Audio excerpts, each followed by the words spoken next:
যে কোনো ভালো কিছু করার পেছনে না বলা কিন্তু অনেক গল্প থাকে। তারপরে অনেক কষ্টের পরে যখন একটা জিনিস আপনি করবেন, সেটা সাকসেসফুলি সবার সামনে উপস্থাপন করতে পারবেন, তখন আপনার কষ্টটা আসলে সার্থক হয়।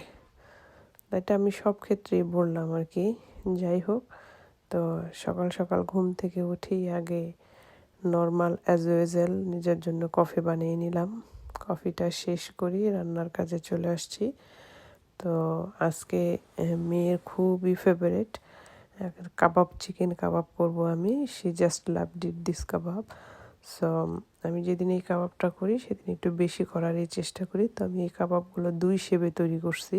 কতগুলো ওর জন্য ড্রাই রাখবো, ফ্রিজে রেখে দেবো নর্মাল ফ্রিজে, আর কতগুলো আমরা দুপুরে পোলাও খাবো, পোলাওয়ের সাথে আমি সার্ভ করব। সেই জন্য আমি এই যে গ্রেভিটা তৈরি করলাম বাদাম আর পেঁয়াজ দিয়ে। ভালো থাকেন সবাই।